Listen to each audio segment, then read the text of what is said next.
6 आदमी अपने कंधे पर एक ताबूत उठाए समुद्र की तरफ बढ़ रहे थे। सभी के चेहरों पर नकाब लगा था। ताबूत काफी भारी था। ये सभी उसको अपने कंधे पर उठाए किनारे पर पहुंचे, जहां पहले ही एक आदमी नाव लिए खड़ा था। उन्होंने उस ताबूत को नाव में रख दिया और नाव में बैठे आदमी ने चप्पू चलाना शुरू किया। कहीं ये उठ तो नहीं जाएगा? इसे खत्म करना नामुमकिन है। बस कुछ देर के लिए इसको बंधित करके ताबूत में रखा है। जल्दी चलो। ये सुनकर नाव वाला डर गया और जल्दी जल्दी चप्पू चलाने लगा। कुछ ही देर में ये सभी एक टापू पर पहुंचे, जहां मौत सी खामोशी छाई थी। जल्दी चलो, कहीं ये जिंदा ना हो जाए। ये सभी मिलकर उस ताबूत को टापू पर ले गए और फिर बहुत देर बाद वापस आकर नाव में बैठे। उसके बाद नाव वाले ने जल्दी जल्दी चप्पू चलाया और ये उस टापू की पहुंच से दूर हो गए।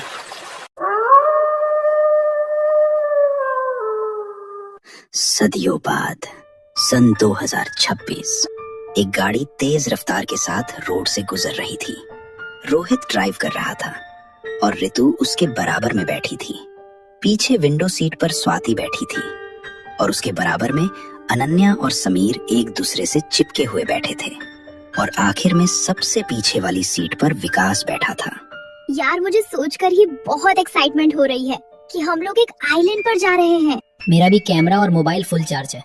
अगर वहाँ नेटवर्क हुए तो लाइव स्ट्रीमिंग भी करेंगे। अनन्या सभी की बात को बड़े गौर से सुन रही थी, लेकिन उसकी आंखों में जरा भी खुशी के भाव नहीं थे। क्या हुआ बेबी, तुम अब भी खुश नहीं हो? अब तो हम सब वहाँ जा रहे हैं ना, जहाँ तुम्हारा जाने का सपना था। वो बात नहीं है समीर, बस यही सोच रही हूँ कि माँ वहाँ पर हमें सही सलामत मिल जाए। पिछले 1 साल से वो वापस नहीं लौटी। बहुत मुश्किल से पापा को झूठ बोलकर आई हूँ। तुम फिक्र मत करो, हम वहाँ जाएंगे और तुम्हारी मम्मी और मेरी होने वाली सासू माँ को ढूंढकर अपने साथ वापस भी लेकर आएंगे। ये सुनकर अनन्या के चेहरे पर मुस्कान छलक आई। अरे स्वाति, तेरा वोट वाला हमें वहाँ ले तो चलेगा ना? कहीं वो मना ना कर दे। नहीं यार, वो लल्लू पूरी तरह से मुझ पर लट्टू है। मेरे साथ टाइम स्पेंड करने के लिए तो वो जहन्नुम तक चलने को राजी हो जाएगा। ये तो बस एक आइलैंड है। कुछ देर बाद इनकी कार एक जगह पहुंची। यहाँ से पैदल ही जाना पड़ेगा। कुछ देर पैदल चलने के बाद ये समुद्र किनारे पर पहुंचे, जहां एक आदमी बोट लिए खड़ा था। हेलो विक्रम, कैसे हो? ओह स्वाति, आ गई तुम? मुझे तो लगा था कि तुम नहीं आने वाली। मेरा भी तुम्हारे साथ घूमने का पूरा मन था यार, कैसे नहीं आती? ये सुनकर वो बहुत खुश हुआ। उसके बाद ये सभी विक्रम से मिले और एक एक करके बोट पर बैठे। विक्रम ने बोट चलाना शुरू की और स्वाति उससे चिपक कर बैठ गई। अरे तुमको देखकर तो मैं इतना खुश हुआ कि पूछना ही भूल गया। बताओ, कहाँ जा रहे हैं हम लोग? रोज आइलैंड। उस टापू का नाम सुनते ही विक्रम स्वाति को हैरानी से देखने लगा। तुम उस टापू पर जाना चाहती हो? लेकिन क्यों? वहाँ तो घूमने लायक कुछ भी नहीं है और ऊपर से वहाँ। देखो, तुम मना नहीं कर सकते। तुमने प्रॉमिस किया था कि तुम मुझे उस टापू पर लेकर जाओगे जहाँ मैं कहूँगी। लेकिन वो टापू घूमने लायक नहीं है। उसे मौत का टापू कहते हैं।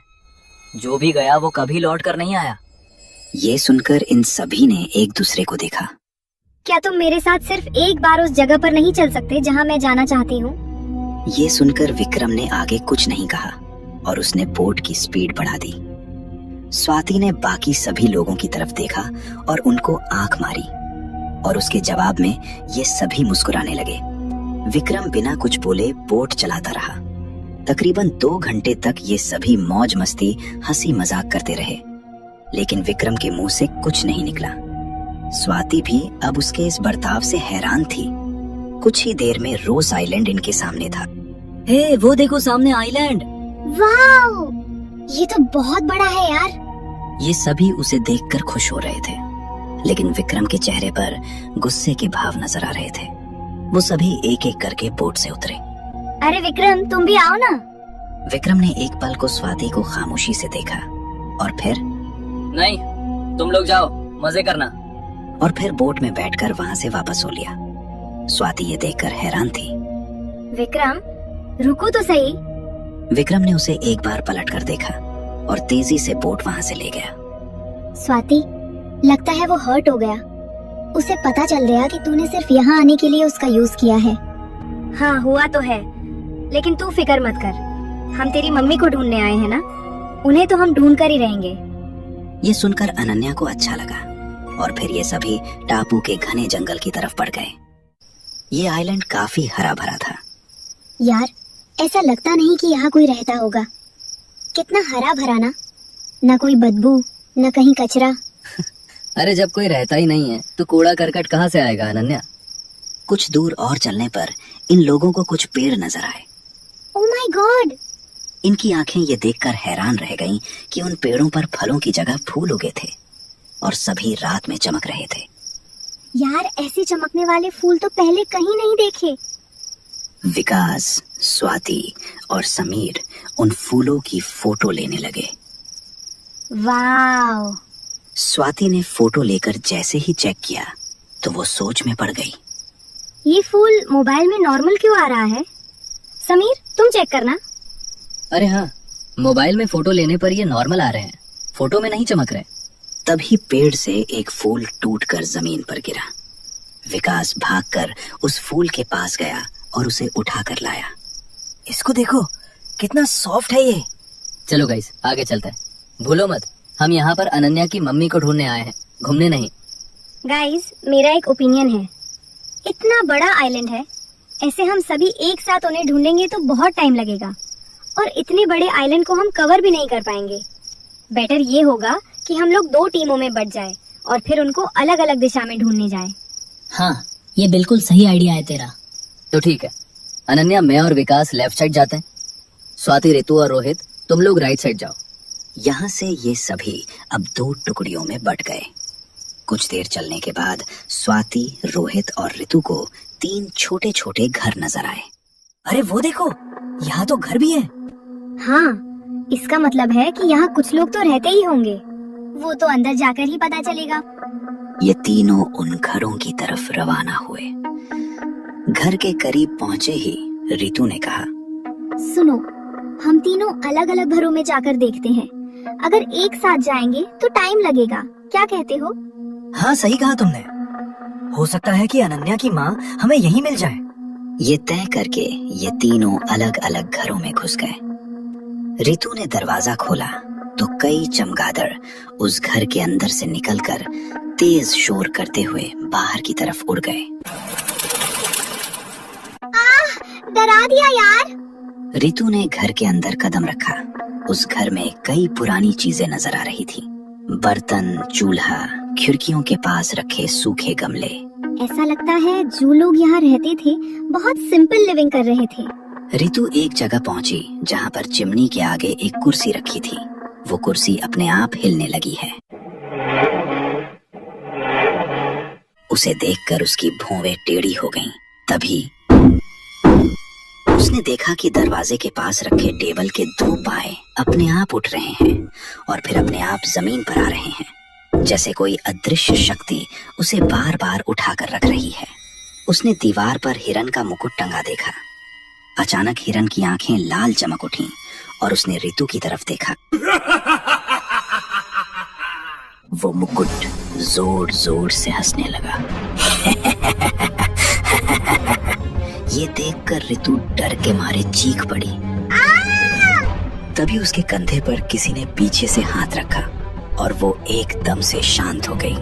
उसकी सांसें थम गई। उसने तिरछी नजरों से अपने कंधे की तरफ देखा तो वो एक भयानक लंबे नाखूनों वाला पंजा था। बहुत ही भयानक। करीब 7 इंच का वो हाथ था। उसे देखकर ऋतु के मुंह से एक जोरदार चीख निकली और उसने पलट कर देखा। उसके सामने एक भयानक पिशाच था। उसने ऋतु की गर्दन पर दांत काट दिए और उसका खून चूसने लगा। देखते ही देखते ऋतु का शरीर पूरी तरह से नीला पड़ गया। उसके शरीर का सारा खून खत्म हो गया। दूसरे घर में खड़ी स्वाति भी हर एक चीज को देख रही थी। वहाँ दीवारों पर बहुत सी पेंटिंग्स लगी थी। बाप रे, इतनी पेंटिंग्स! ये कैसा घर है? इतनी सारी पेंटिंग्स तो स्ट्रीट एग्जीबिशन में भी नहीं होती। तभी झोपड़ी में जल रहा बल्ब भी टिमटिमा कर बंद हो गया और स्वाति के हाथ में पकड़ी टॉर्च भी। अरे इसे क्या हुआ? तभी वहां सियारों के रोने की एक साथ आवाज सुनाई देने लगी,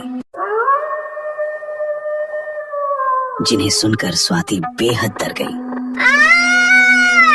स्वाति चीखती हुई वहां से भागी। तीसरे घर में रोहित खड़ा था। अचानक उसके पैर में एक रस्सी आ लिपटी, जो उसे एक बंद दरवाजे की तरफ खींचने लगी। वो रस्सी उसे खींचकर उस दरवाजे के अंदर ले गई। उसने हल्की रोशनी में देखा कि उसकी छाती पर एक बेहद डरावना पिशाच बैठा था। अब रोहित का दिल बुरी तरह से दहल उठा और उसके गले से एक जोरदार चीख निकली। इस तरफ स्वाति उस घर से निकलकर बराबर वाले घर में घुस गई। उसने देखा कि सामने रोहित एकदम सही सलामत खड़ा है। उसके चेहरे पर कोई भाव नहीं है। क्या हुआ Rohit? Are you okay? Rohit ने स्वाति को ऊपर से नीचे तक देखा और उसे गले लगा लिया। कुछ नहीं हुआ, सब ठीक है। रोहित की आंखें लाल चमक उठी। तभी स्वाति ने एकदम उससे खुद को अलग किया तो उसकी आंखें फिर से नॉर्मल हो गईं। Rohit stop it! ये क्या हो गया है तुमको? आओ चलो चलते हैं यहाँ से। यहाँ हमें कुछ नहीं मिलने वाला। ठीक है, मैं ऋतु को भी ले लेती हूँ। वो इसी घर में गई थी ना? ऋतु, ऋतु! स्वाति ने उस घर के बाहर खड़े होकर आवाज लगाई, जिसके अंदर ऋतु गई थी, लेकिन अंदर से कोई जवाब नहीं आया। अरे कहीं उसे कुछ हो तो नहीं गया? आओ देखते हैं। वो अंदर गई तो ऋतु उस कमरे में नहीं थी। अरे कहा ना मैंने, चलते हैं यहाँ से। यहाँ कुछ नहीं मिलने वाला।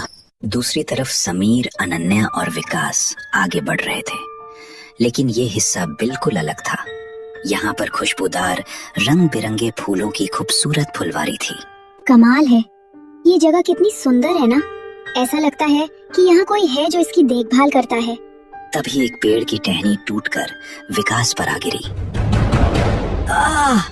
विकास, विकास! अरे उठाओ इसे। इन दोनों ने बड़ी मुश्किल से विकास के ऊपर से टहनी हटाई। विकास तो ठीक है ना? बहुत जलन हो रही है। विकास के मुंह पर कुछ खरोंचे आ गई थी, जिनमें अब जलन भी होने लगी थी। इन तीनों को भयानक हंसी की आवाज सुनाई देने लगी। ये कैसी आवाज है? और तभी ठीक विकास के पीछे की जमीन चटकने लगी। विकास तुम्हारे पीछे। विकास वहां से हटता इससे पहले ही वो पिशाच जमीन से उठा। उसने विकास को पीछे से जकड़ लिया। मुझे बचाओ! वो विकास को वापस जमीन के अंदर ले गया और जमीन फिर से ठीक हो गई। विकास! ये देखकर अनन्या और समीर सन्न रह गए। अभी कुछ ही देर पहले उनका जो दोस्त उनके साथ था, उसे एक पिशाच ने जमीन में निगल लिया था। अनन्या, ये जगह ठीक नहीं है। चलो यहाँ से, जल्दी चलो। अब हर तरफ से सियारों के रोने की आवाजें इनको सुनाई दे रही थी। समीर और अनन्या दोनों बहुत तेजी से वहां से भाग रहे थे, लेकिन दूसरी तरफ रोहित स्वाति के साथ बड़े ही आराम से चल रहा था। तभी अगले ही पल सामने से अनन्या और समीर भागते हुए आए। अरे अनन्या, समीर! थैंक गॉड तुम लोग ठीक हो। क्या हुआ और तुम लोग ऐसे क्यों भागते हुए आ रहे हो? इस जगह पर एक पिशाच घूम रहा है। क्या? हाँ, उसने हमारी आंखों के सामने विकास को। इतना कहकर अनन्या की आंखों में आंसू बह निकले और स्वाति भी हैरान रह गई। स्वाति, ऋतु कहाँ है? हम तीनों को वहाँ 3 घर नजर आए थे, तो हम एक एक घर के अंदर चले गए थे। वहाँ से ऋतु वापस नहीं निकली। क्या? तो तुम लोगों ने उसे ढूंढा नहीं? मैंने देखा था यार, लेकिन वो उस घर में नहीं थी। फिर ये रोहित भी अजीब बर्ताव कर रहा है, मुझे वहाँ से ले आया। अरे कुछ नहीं मिलने वाला तुम लोगों को वहाँ, समझे तुम लोग? देखा, इसे पता नहीं क्या हो गया है। जब से उस घर से निकला है, ऐसे ही बहकी बहकी बातें कर रहा है। समीर ने रोहित को गौर से देखा तो उसके चेहरे पर उसे कोई भाव नजर नहीं आया। सुनो, हम सबको शांति से काम लेना होगा, ठीक है? हम लोग उस घर में जाएंगे और ऋतु को साथ लेकर यहाँ से निकलने का प्लान करेंगे। चलो। ये चारों अब एक साथ उसी जगह पहुँचे जहाँ पर 3 घर नजर आ रहे थे। वो रहा, वो घर जिसमें ऋतु गई थी।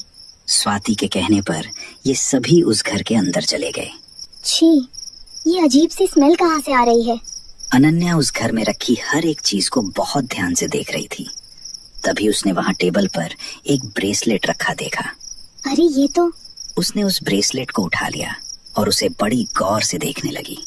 क्या हुआ अनन्या? अनन्या की आंखों में आंसू भर आए। उसने अपनी कलाई में पहने ब्रेसलेट से उस ब्रेसलेट को मिलाया तो वो बिल्कुल एक जैसे थे। अरे ये ब्रेसलेट मेरी मम्मी का था। मैंने उनको उनके बर्थडे पर गिफ्ट किया था। इसका मतलब है कि वो यहाँ आई थी। तभी अनन्या ने टेबल में लगी ड्रॉवर खोली तो उसे उसके अंदर एक चिट्ठी मिली। ओह माय गॉड, ये चिट्ठी मेरी मम्मी ने लिखी है। एक पल को जैसे अनन्या की सांसें थम गईं। उसने एक लंबी सांस भरी और चिट्ठी को पढ़ना शुरू किया। मेरा नाम कौशल्या तिवारी है। मेरी माँ इस टापू पर एक रिसर्च के लिए आई थी और वापस नहीं लौटी। 5 मार्च 2025 मैं अपने पति और मेरी बेटी अनन्या को बिना बताए यहाँ पर अपनी माँ को ढूंढने आई थी। मुझे इस टापू के बारे में ज्यादा कुछ पता नहीं था। मैंने यही सोचा कि शायद माँ अभी भी जिंदा हो और किसी के आने का इंतजार कर रही हो, लेकिन मेरा अंदाजा गलत था। इस टापू पर एक पिशाच घूमता है और यहाँ आने वाले लोगों को मारकर उनका खून पी लेता है। इसके अलावा भी यहाँ बहुत ही आत्माएं वास करती हैं। उसी में से एक आत्मा ने मुझे उस पिशाच की कहानी बताई थी जो कि बहुत भयानक है। 17वीं शताब्दी में एक पिशाच ने राज्य में आतंक मचा रखा था। उस पिशाच को मारना नामुमकिन था। सिर्फ उसे कैद किया जा सकता था, वो भी कुछ देर के लिए। इसीलिए उस समय के राजा ने उसे कई मांत्रिकों से पकड़वाकर एक ताबूत में बंद करके उसे इस टापू पर छुड़वा दिया था, जिससे कि वो भूख और खून की प्यास से मर जाए। लेकिन यहाँ कुछ दिन प्यासा रहने के बाद उसकी प्यास ने भयानक रूप ले लिया। वो ताबूत तोड़कर बाहर आ गया और अब वो इस आइलैंड पर ही भटकता है और जो भी यहाँ आता है उनका खून पीकर जिंदा रहता है। वो इस टापू से तो बाहर नहीं जा सकता, लेकिन इस टापू पर आने वाले हर एक इंसान से अपनी प्यास बुझा सकता है। मैं यहाँ से वापस जा नहीं सकती क्योंकि जो बोट मुझे यहाँ लेकर आई थी वो मुझे यहाँ छोड़कर पहले दिन ही चली गई। उसके साथ वापस न जाना मेरी ही गलती थी और अब जब मेरी हालत बहुत खराब है और मैं मरने की कगार पर हूँ तो इसकी जिम्मेदार भी मैं ही हूँ। अगर कोई इस टापू पर है और यह चिट्ठी पढ़ रहा है तो जितनी जल्दी हो सके यहाँ से चला जाए, वरना वो किसी को जिंदा नहीं छोड़ता। ये चिट्ठी पढ़कर अनन्या बुरी तरह से रोने लगी। समीर ने उसका कंधा सहलाकर उसे चुप रहने के लिए हिम्मत दी। मुझे तो बहुत डर लग रहा है। हमें जल्द से जल्द यहाँ से निकलना होगा। लेकिन यहाँ से कैसे जाएंगे? हमारे पास तो बोट भी नहीं है। तो बताओ अब हम क्या करें? हमारे साथ जो भी हो रहा है उसकी जिम्मेदार ये अनन्या है। मैंने तुम में से किसी को भी अपने साथ आने के लिए मजबूर नहीं किया। तुम ऐसा कैसे कह सकती हो स्वाति? ये अभी आपस में बहस कर ही रहे थे कि तभी इनको एक भयानक हंसी सुनाई दी। इन्होंने देखा कि खिड़की के बाहर से वही पिशाच इनको घूर रहा है। उसको देखकर ये तीनों बेहद डर गए थे, लेकिन एक रोहित था जो कि उस पिशाच को देखकर स्माइल कर रहा था। ये तीनों अब वहाँ से भागने के लिए निकलने लगे, लेकिन रोहित वहीं खड़ा मुस्कुरा रहा था। रोहित, क्या हुआ तुझे? चल यहाँ से। ये सुनकर रोहित ने समीर का गला पकड़ लिया। रोहित, ये तुम क्या कर रहे हो? छोड़ो उसे। समीर ने रोहित को धक्का दिया और ये तीनों एक कमरे के अंदर पहुंचे। इन्होंने देखा कि वहाँ रोहित की लाश जमीन पर पड़ी हुई है। अगर ये रोहित है तो वो कौन है? वो जरूर कोई आत्मा होगी। चिट्ठी में यही लिखा था। तभी इनको सामने से रोहित आता हुआ नजर आया। वो धीरे धीरे एक भयानक चुड़ैल में बदल गया। उसे देखकर ये तीनों दूसरे दरवाजे से वहां से भाग निकले। भागो, रुकना नहीं। वो पिशाच अब इनके पीछे पीछे भागने लगा और हर तरफ से सियारों के रोने की भयंकर आवाजें सुनाई दे रही थी। इनकी सांसें फूल चुकी थी और हिम्मत ने जवाब दे दिया था, लेकिन पिशाच के पीछे होने का खौफ इनको रुकने नहीं दे रहा था। आखिरकार ये तीनों किनारे पर पहुंचे। आगे गहरा समुद्र था और पीछे वो पिशाच। वो एक पेड़ पर चढ़ गया और इनको देखकर भयानक अंदाज में हंसने लगा, जैसे वो इनका तमाशा देख रहा है। तुम लोग एक एक करके मेरी प्यास बुझाओगे। तुम यहाँ से जिंदा नहीं जा सकते, नहीं जा सकते। अनन्या, समीर, तुम लोग चले जाओ। तुमको तो तैरना आता है ना? तुम मेरी वजह से क्यों अपनी जान जोखिम में डाल रहे हो? बेकार की बात मत करो स्वाति, हम तुमको छोड़कर कहीं नहीं जाने वाले। पिशाच धीरे धीरे इनकी तरफ बढ़ रहा था। उसके चेहरे पर एक भयानक मुस्कान थी और ये तीनों भी अब खौफ भरी निगाहों से उसे देख रहे थे। वो इनके करीब आने ही वाला था। इन तीनों ने अपनी आंखें को कसकर बंद कर लिया और अपनी मौत का इंतजार करने लगे। लेकिन तभी स्वाति, जल्दी से आ जाओ, जल्दी करो। ये आवाज सुनते ही तीनों ने पीछे मुड़कर देखा तो सामने से विक्रम आ रहा था अपनी बोट में। ये देखकर पिशाच चिल्ला उठा, नहीं। अब पिशाच तेजी से इनकी तरफ भागा और ये तीनों बोट की तरफ। वो इनके पास पहुंचता इससे पहले ही तीनों ने पानी में छलांग लगा दी। अनन्या और समीर ने स्वाति को सहारा देकर डूबने से बचाया और तीनों बोट में पहुंचे। पिशाच वहीं किनारे पर खड़ा चीख पुकार करता रह गया।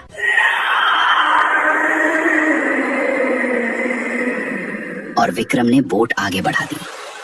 अनन्या और समीर ने एक दूसरे को गले लगाया। वहीं स्वाति भी विक्रम को देख रही थी। तुम अचानक कैसे आ गए? तुम तो मुझ पर गुस्सा थे ना?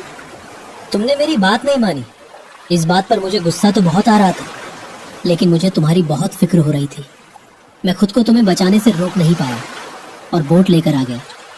ये सुनकर स्वाति मुस्कुराई। उसने कसकर विक्रम को गले लगा लिया।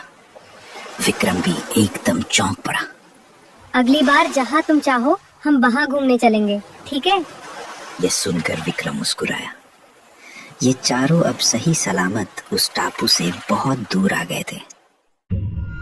वो पिशाच आज भी उसी टापू पर मौजूद है और इंतजार कर रहा है किसी के आने का जो उसकी खून की प्यास को बुझाएगा।